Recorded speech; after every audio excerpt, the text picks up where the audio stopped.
G'day guys and welcome to the Blacklist sessions. Thank you so much for tuning in. I'm really excited about this episode today because, there's a lot of things going on in the world and a lot of people are going through a lot of dramas. So instead of, focusing on the problem, it's all about finding solutions. So I'm really excited to have Jacob Galea on the podcast today. How you doing? Hey Jay, how you doing? Yes, really good, really good. It's a crazy economic time, but there's always a way to get through and get the message through and continue to thrive. Absolutely.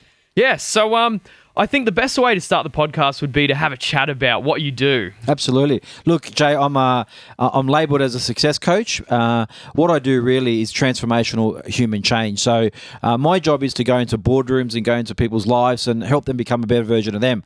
I've got a book out called Birth of the Super You, and that book talks about how do you be a super version of you. What does that look like? Everybody's got the potential and the possibility in them to be a better version. So I was blessed to be able to start a business and go around the world and help people really tap into their subconscious mind and understand what else can I do in my life? How do I be a super version of me? How do I not be like the masses and think that I have to do a 9 to 5 and get a salary and then I'm not born just to go to work, pay bills and die, right? Mm-hmm. So we want to help people be the best versions of them. Yeah, that's fantastic. So I think it'd be really interesting for everyone that's listening and watching to hear how you got into it, because it's easy to see the end result. But what a lot of people want to know is the journey. Like, how do you go from point A to point B? Absolutely. Look, I think the first part of the journey is understand that you are possible, because you can't go on a journey if you don't believe in yourself. That's first and foremost. I started my journey. I finished school. I got an apprenticeship in printing.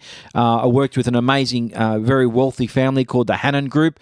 And I was around some really wealthy people very quickly. And you learn secrets. You ask them the right questions, you learn secrets. I finished my apprenticeship. I got into sales. That for me was a complete shift in character. I've gone from being in overalls on a press on a machine to in a suit in sales and serving people. So I got into sales really early in my career, Jay. I won a 3-year business scholarship. And I went on and studied emotional intelligence, the subconscious mind, NLP, and I wanted to learn what is it that makes someone really successful versus someone that's really average. Mm-hmm. I went through my sales career, had a really successful sales career, worked up to a point, Jay, where I was on $250,000 salary. I was in an amazing group, a CEO group, and one of the guys in the group says, "Hey, we want you to come and train our sales guys." And I go, "Mate, I've never run a company before. What are you talking about?" And what they're asking me to do is to leave my massive salary and start a business that I've never run before. No one in my family's really run a business before, and start this business, and good luck. So as I do, I said, yeah, let's do it. So a week later, I resigned from that job. You got to risk it to get the biscuit, right? You certainly do. I risked it. I risked that big salary, and I started a business called Jacob Consulting, and it was all about taking techniques from the battlefield to the boardroom, from my black belt background, and here we are today. And today we've got the pleasure of flying around the world, working with flying's a bit of a problem at the moment, Jay. So we'll do it digital now, but going around the world and helping people tap into that. Peer-to-peer mentoring is very important. Everybody needs someone. I have mentors. I pay for mentors. Everybody needs someone to get them to that next level, right? Yes. So my job is to help them find the possibility on what is possible, because I've created this from nothing. And one of my favorite words in the world is alchemy. Mm-hmm. Alchemy is all about taking nothing and turning into something better, taking lead, turning it into gold. Mm-hmm. So I want to have a journey where I can help people alchemize their life. Yeah, fantastic. So what do you think it is that really separates people that are really high performers and really successful and manage to make great salaries from the average person? Mindset. They don't believe in themselves, right? So what stops someone is their limiting beliefs. They don't believe that they're worth $250,000. They don't believe that they're worth $300,000. So what happens is they vibrate at a level on what they believe in. So your vibe attracts your tribe. Mm. So if you believe you're worth $1 million, first of all, you're going to attract things to you worth that. But second of all, you're going to make the moves that you believe, because where the mind goes, the feet follow. So that's where I implement a tool called visualizations, and you learn to visualize the place where you want to be and take that to a whole new level. And I have a process, and actually we've got with you, Joe, we've got a beautiful podcast series coming up, and I'm going to teach people how to do that for you. Fantastic. Well, I think it's so important. Like, mindset's such a big thing, and it's something that I've tried to cultivate as much as possible over the last 3 years or so, and it really has changed things dramatically. So yeah, I can totally attest to that. Absolutely. Yeah, fantastic. So when you're training someone, you'd be working with a lot of really high performers, like CEOs, that kind of thing, which have insane schedules, flying all around the world, doing all that kind of thing. So how do you get them to kind of unwind and really focus on what's important? Yeah, so you got to understand that quality over quantity wins all the time, right? If you have a crazy schedule but you don't have a plan in place, all you're going to do is burn out, right? Mm-hmm. So if you look at, you spoke about a CEO. If you look at a CEO in the 1980s, how they grew up, their avatar, what they were about, right? It was a little bit like the show Mad Men, right? So they were having, vodka for lunch, and they had women in the room, and it was an avatar of a pretty crazy environment. If you have a look at the CEOs today that we work with, they're all very health conscious. They all do yoga. They're all very spiritual. They all eat really well. They're all, some sort of religious or there's some sort of spiritual universal connectedness to them, okay? So what they've got to do is if you want to be a peak performer, you have to find time in your day and you have to find time in your world to do things that enable you to be a peak performer. If you just keep going and going and going, you're just going to burn out, right? So crazy schedules are only good if you've got the willpower and the passion behind them to succeed. So true, so true. Yeah, I think it's really important that people do take the time to really focus on that sort of thing. Like every single day, I'll spend an hour in the gym, no matter how busy work gets,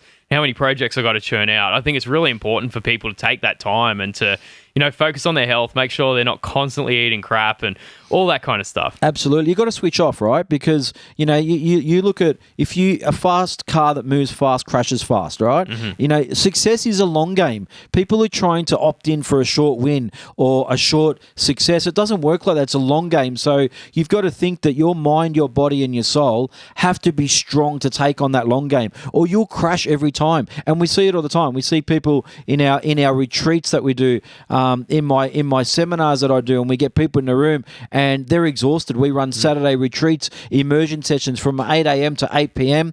And at about 3 o'clock, you see them looking for the donut and the coffee and the Coke to recharge them. They're like, where's a Red Bull? Because they haven't got that inner, in martial arts, we call it chi, that inner chi energy to keep you going. They're burnt out. So you've got to learn to be the best version of you.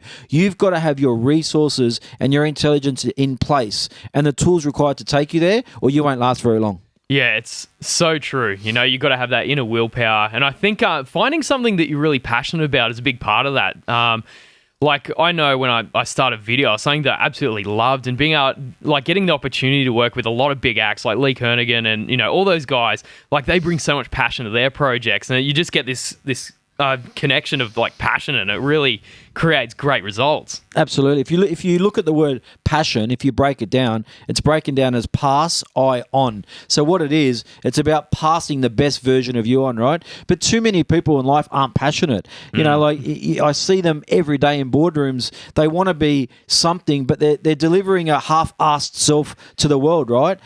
We're like this all the time. I'm passionate all the time. Of course, there's days, like on the weekend, sometimes, on a Sunday, I can't be bothered talking to anyone because I've spoken so much all week. I want to regain that passion, but I wouldn't do a podcast. I wouldn't do an interview with no passion. You've got to be passionate. If you don't love what you do, if you're not passionate, your vibrational energy, what you project is what you collect, then you're not going to get anything. Yeah, definitely. I think one of the most important words of the next decade or so is going to be willpower. Yeah. And I think that's what it comes down to, because everyone has those down days.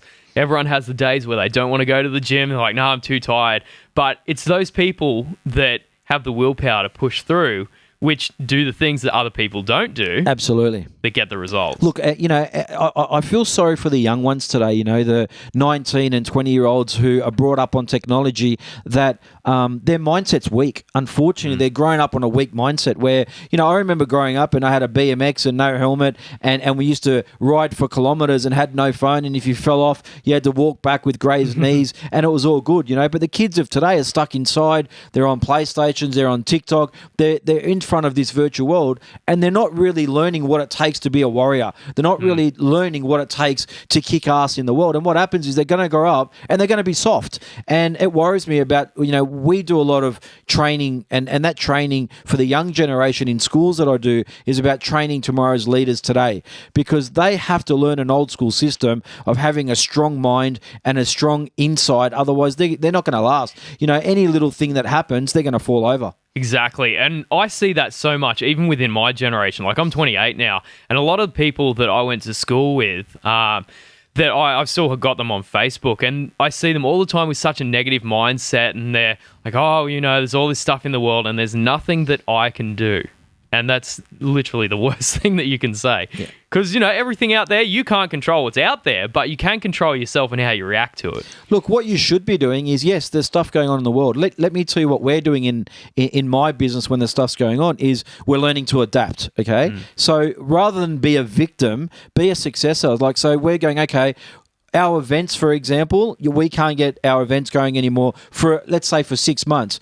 Why does that worry us? Let's use technology. If we can't get people to the events, we're gonna bring the events to the people. So we're gonna do our Zoom conference calls. We're gonna do live events. We're gonna do stuff like this where we're gonna bring it to you, and we're gonna give you a platform where instead of worrying about, I can't go to that event, I'm gonna get sick or I'm too close to someone, stay in your own home, make a cup of tea, make a cup of coffee, sit down, and we'll come to you. You've got to adapt or die. We've never existed in a world like this before. People don't know what to do. What you can't do is sit in fear and be worried about what's going to happen. What you got to do is go, right, the way I used to make money no longer exists. What do I need to do? What mentors do I need to get? What options do I need to implement to get me paid? Because at the end of the day, you've still got a mortgage. You've still got family. You've still got kids. You've still got bills that you have to pay. You can't stop and lie on the couch and be a victim. You can't stop and worry about that. I can't go to a coffee shop now. You've got to go, I need to implement new ways. New ways will open new doors. Definitely, yes. If you do what you've always done, you're going to get what you always got. Absolutely. Yeah, so this is at this time that we're living in is a very clear example of a challenge. So I wanted to have a chat about some of the other challenges that you've faced throughout your career in building the business. It's funny. I get asked this a lot in the media, right, Jay? And people think a challenge is something that comes and goes. Let me tell you something. There is a challenge every day. Running a business is a challenge. Being a parent is a challenge. The challenges are there everywhere, every day. It's not something that oscillates in and out of your life, right? It's constantly a challenge. The difference is as you grow as a person and as you get on a different level, the level of that challenge increases. So all that happens is the challenges are bigger. Right? So it's like a computer game. If you think about a computer game where you're on level 1, there's a certain level of challenge. You pass level 1 and get to level 2, it gets harder. There's another challenge, right? Yep. As you get onto level 5, then you've got 5 extra challenges. Now, life is no different. The key with life is what you do with those challenges, right? Are you either going to step up like David did to Goliath and go, let's go challenge, or are you going to bow down and be weak, right? Now, I have challenges every day. Everyone now with COVID-19 has massive challenges going on everywhere. The question is, what are you going to do? Are you going to lie down? Or when I get a challenge, Jay, let's say we call it a universal challenge. So the universe smacks you in the head and go, there you go. There's a problem for you. All we do, and that's what we used to do in martial arts when we're competing, is look at that challenge and go, really? Is that all you've got? You hit like a bitch. If you're going to hit me, you better hit a lot harder than that, because it's going to take a lot more than this challenge to put me down. And that develops a warrior's mindset, right? Yeah. Who cares about the challenge? What happens is how you get up and fight. If you can look up, you can get up. And one thing we learn in martial arts is if you can get up off that canvas, you get up. But when you go back to that opponent, you knock him the F out, right? Yeah. Now, that's the same as life. If you're going to let that challenge beat you, you're going to fall down every time. If you can look up, you can get up. Get up and beat this challenge. Look for better ways. Look for better opportunities. Look at better ways to make money. Have a digital avatar in your business now, right? If you can't bring people into your world, bring your world into the people. We live in the best time to do that, okay? Yes, it's serious, but we can beat it. Yes, definitely. Great advice. So the next question I want to have a chat about is something that I've found incredibly important for building my business, and that's personal brands. Yeah. So what are your thoughts on personal branding? Love this. Love this. We are individually, everyone is a personal brand now. If you go back 10, 15 years ago, what happened in the branding world, people thought a brand was Coca-Cola or Qantas, that it was all a company brand. The world has shifted, and you've got to realize that you are a personal brand, okay? So if you're a personal brand, you've got to do what a company brand does. You have to have a brand strategy. You have to have a brand roadmap. You have to have a brand personality. You have to have brand equity. You have to have brand partners, right? So that's why we invest so heavily on our social media world, on our brand, right? You've got to post something that's relevant to your brand. You know, if you can't post a picture of you in your undies and expect to get business, it doesn't work. But people are still doing that, right? It's like, what does my brand represent? What audience? What's my key message? What's my audience going to get from this?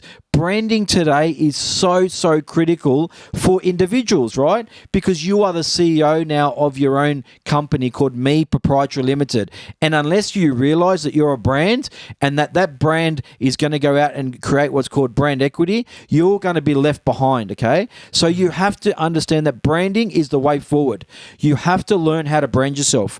You have to learn how your brand creates income, how your brand creates an impact. And until you learn to do that, and if you think if people think watching this that they're not a brand and that it doesn't apply to them, they've got no idea.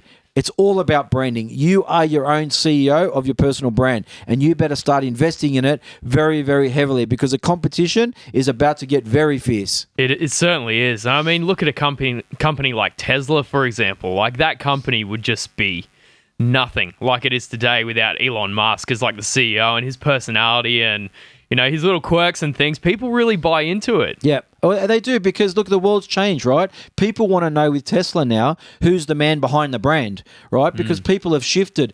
People follow people now, not so much companies. So they're happy to support the brand Tesla if the guy behind it's going to be a huge success that they can look up to. So everyone wants to know who's the man behind the brand, who's the woman behind this brand. So your brand strategy better be damn slick in the next 5 years if you really want to get to a level of success. Yeah. Well, how would you advise people do that? Let's say they have like a company and a company name and all that sort of thing.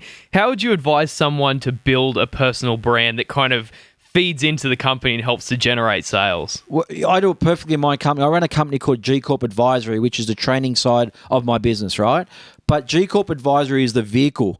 And we run that in parallel with the Jacob Galea brand. They come together and they meet at a point, right? Is what's more important? You know, are people going to follow a message from a company or from a person? People want to know who's the captain driving the ship. So what you want to do is you want to understand the captain who's driving the ship is, you know, when you go on a cruise and you have the captain's party, everyone wants to meet the captain behind the ship. Right? So what you've got to do is you've got to understand you're the captain of your ship. So yes, you can say my ship is called G Corp Advisory, but I'm the captain running it, right? Yep. So you've got to do and you've got to act and you've got to look and feel like a captain acts. Otherwise, if you're going to be a vice captain or you're going to be a deckhand, that brand is in massive danger. Yes, definitely. You know, you have to be that person. Absolutely. You have to really fill that role. So important. So in times like this, you know, we've talked about it a lot. It's very, very uncertain. How do you think businesses can stay ahead of the curve and get an advantage against their competition at this point? Look, you know, it's tough times, okay? Let's not bullshit people. It's tough times out there. Yeah. You know, the news is not good. And as I said before, we've never existed in a time like this. But how business can survive is, number one, community support. There's a lot of stuff on Facebook this morning about help support small businesses and local businesses because they're never going to be the same again, right? But these businesses have to get smart too. So, for example, you know, let's look at an industry. Let's look at, say, the food industry, right? So, at the moment, people aren't going to restaurants. People aren't going to cafes. The government's come out and said they're banning it. So, you know, there's a lot of people now that are quarantined. They've got to stay at home. But all of a sudden, their restaurant's closed. Let's say they don't have the money and can't afford delivery. What do we do? You know, if you're a restaurateur, if you're an owner of a business in the food space now, come up with a great video series that helps people to cook in home, right? Give them really simple tips. It's $5 a month. Get 1,000 people on there, and that's $5,000 a month passive income. Teach you. I don't know how to cook. I wouldn't know how to. I'm quarantined, and let's say that we don't have the money to get food in. What are we going to do, right? right? So you got to get innovative. Everyone's at home. They're looking at the TV. They're listening to the radio and they're watching online social platforms, right? Create a business that is so applicable to them, it's not funny. Would I pay $5-10 a week, passively to learn how to make really great healthy meals that I've never had to do before? Damn straight I would, right? The coaching industry is another one. The speaking industry is another one.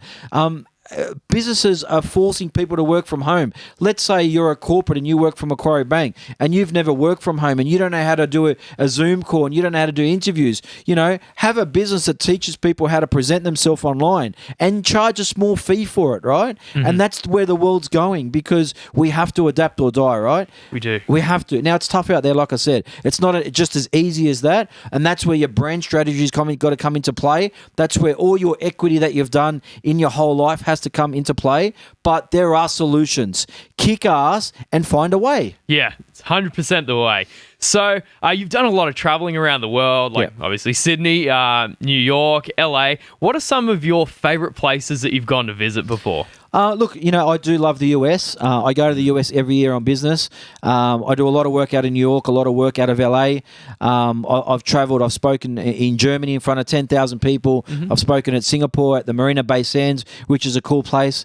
Look, I only choose destinations I love. Yep. Okay, life is short, so I'm really fussy who I spend time with and where I go. Why? Because number one, you become a product of your environment, right? Number one. Number two, that the people you spend time with are they're either going to rise you up and support you, or they're going to bring you down and hate you, right? Yep. So the thing is that only spend time in an environment that is going to inspire you, right? But look, I do love the US. I do love Europe. I do a lot of work out of LA. I love LA. I think the vibe in LA is pretty cool. There's a lot of ambition there, and there's a lot of people there as well. So travel's great. It's part of our business, and once all this is over, we've already got plans to go and do a USA tour as well and reshape the minds, the hearts, and the businesses of people all over the world. Yeah, fantastic. I think one of the things that I think I really like about you is the energy. There's so much passion and drive there to succeed. And I think people could really learn a lot from that, is to find something that they're so passionate about that they have your kind of energy. Look, we learn in martial arts, when you get your black belt and you compete I was competing for the New South Wales karate team and then the Australian karate team. One thing you learn is energy is key. They call it chi energy in martial arts. But you can't enter the ring and fight someone that wants to knock your head off with no energy, right? So what happens is, that's why I built my business taking techniques from the battlefield to the boardroom, because you can take that energy that you learn in martial arts and put in the boardroom, put it in business. For 20 years, people have said, Jacob, when I come to your events, when I come to your seminars, when I come to your mentor sessions, your energy is off the chart. And I say, well, that's what it's about. Because, if I sat there and said, oh, hi, Jay, how are you today? And look, thanks for having me as a guest, and I'm really pleased to be here. You'd be like, dude, this guy's like, what's wrong with this guy? Your energy is a vibe. It's like a radio frequency wave, right? The more high frequency you are, the more energy, the more you impact someone, the more you wake them up, right? So my sessions with people, my seminars that people come and see, it's not all beer and Skittles. There are times in those closed door sessions where I'm screaming at people to wake the F up. Yeah. Because they want to change their life, they want to do something different, but they're doing the same shit. Yeah. Now I have to deliver that with energy. And my thing is that, it's only energy that wakes them up. It's not my words. They can go online and they can listen to any fool talk shit, right? Yeah. But the thing is, it's the energy that I put onto them that's going to wake them up. And that's what it's all about. In times like this, to fight back, you need energy. Get up and use that energy and go hard or go home. Yeah. Otherwise, you will be left behind. I'm telling you, that energy is key. Yeah, it's so true. And it really comes down to ownership. And that's something I'm really big on, is every single aspect of your life. If you want change, you really have to take ownership, because the world's not going to change. It's got to be you. You got to be that person that's standing up against that. So ownership is a big word for me. Absolutely. Look, ownership for me is everything. Own where we are now as a planet. Own what's going on. Don't bow down to it. Don't be a victim. Right? It's happening. We're going to get through it. We've seen, the world has seen World War One, World War Two. It's seen, SARS. It's seen shit everywhere. It's going to continue to, right? Yep. And the world is going to change in a way that we've never existed. What are you going to do? Bow down to it? Let it knock you out? Okay, you've got to be smart, right? So yes, be 1.5 meters away from people at the moment. Let's contain this thing so it doesn't get worse. But in 2 months or 3 months, whatever the time frame is, it'll get better again. Life will go back to normal. People will go back out, right? Mm-hmm. People will go back to restaurants. They'll go back to cafes. They'll want to go back and interact with people again. It's not going to be Armageddon. Yeah. So own who you are, own where you are, and own where you're going. Definitely. So let's say you were kind of looking out for Australia. What would you like to see happen over this next sort of period to, get us through this? What would you think would be the best thing for folks to do? Number one, stop being dumb shits and fighting over toilet paper in a shopping centre. I agree with that. Like, think about this. 2 months ago, we had fires, and we were, as a nation, we were on each other's roofs, hosing the other person's house. We were getting koalas out of trees. We were the Aussie Spirit that people knew about. If you look at, Aussies in sport around the world, they're known as that Aussie Spirit is unstoppable. You see us in the World Cup, we fight, and Timmy Cahill, we fight to the last minute. That's the Aussie Spirit. What the hell has happened to get into people to want to go to shopping centres and push elderly people around and take more than you need and hoard? Like, just stop it. At the end of the day, I was just on Fox Sky News the other night, and it's going to be aired 6 times over the next month to relay this same message, right? Mm-hmm. Is we must unite as a nation. We must step up as a nation and help each other. There's no use fighting each other, right? We must become one. That's what Aussies are all about, right? We are the greatest country in the world, and that's what it's about. And you've got to use that Aussie spirit that we've all got. Yeah, fantastic piece of advice. It's crazy what I've seen. I think a lot of it would come down to mindset too.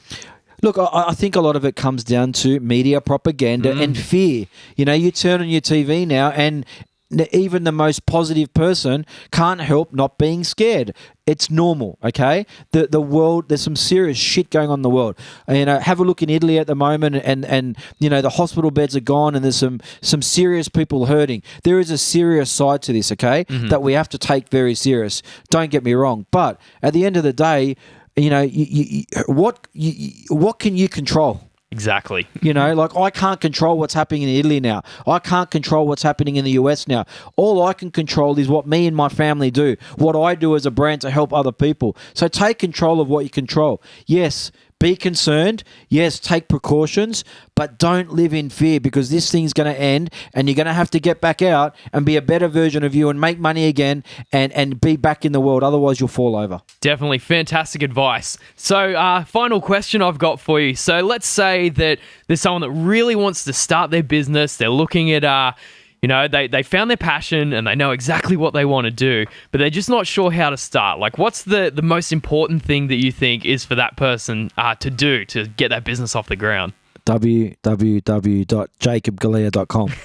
Perfect. No, look, get a mentor. Yep. Number one, look, a mentor, I write about in my book, Birth of Super You, a mentor changed my life. And that's why I run mentoring groups all around the world, because I want to give back now, because I saw the power of mentoring does, right? Get a mentor, get a coach. Why? People go, why, but Jacob, why? Because a mentor kicks your ass, right? I see my mentor weekly, and a mentor makes sure that if I say I'm going to do these 5 things in between for my next session, and these are game-changing things that are going to make me move my dial, I can't go and see him next week and not have those things done. Now, if I didn't have a mentor, I'm telling you, chances are maybe 1 or 2 of those things would have been done. Get a mentor, because it works. Not because I have a mentoring business, not because mentoring is a cost for you, because it fucking works. And I say that with passion, right? That if you want to change your life, get a mentor, get a coach. If you look at the PT world, why does someone have someone as a personal trainer? Because when they're doing barbell curls, it's not the 10 that they get out by himself. It's the extra 5 reps that the PT instructor helps them get out where they grow. Mentoring is exactly the same. I've gotten to a level that I've gotten because a mentor's pushed my ass to get there, right? Yep. And I will continue to. I'm only getting warmed up, let me tell you now. So get a mentor. Make sure you pay for a mentor or get in a mentoring group or get on a webinar with someone. And we've got a lot of them coming up. We've got mentoring groups. We've got seminars. We're about to do our online course with you, Jay, that we're going to get out. We're going to have YouTube stuff. We're going to have music songs. We're going to have it all, right? We're going to have books. We're giving away books now for free for people while they're sitting at home so they can read some content and read some quotes to lift them up, right? But get a mentor. Get your brain educated. Readers are leaders, right? Don't sit there being in fear. Use this time to become a better version of you, right? And just do that. Awesome. Fantastic advice. Thank you so much, Jacob, for coming on the podcast. Awesome. It's been great. Thanks for having me. Now we've got Corona. Forget about Corona. We'll be good. Yeah, we'll be sweet. So, the best way to get in contact with you would be jacobgalea.com. Yeah, jacobgalea.com is a website. Jacob Galea Official on the Instagram. We put a lot of stuff and on LinkedIn as well. But yeah, hit us up on the socials. Get the free book we've got at the moment going around. We've got some really cool stuff coming up. Online content, online courses. We'll bring the seminars to you so you can learn from your bedroom, you can learn from your lounge room, you don't have to go anywhere, and that's the way of the future. So see you guys soon. Yeah, fantastic. So thank you, Jacob, and thank you guys for listening to the Blacklist Sessions. Always a very interesting podcast, this one. You never know who's going to walk through the door. So stay tuned. A lot more interesting episodes, and we'll catch you later. Awesome. Thanks, Jay.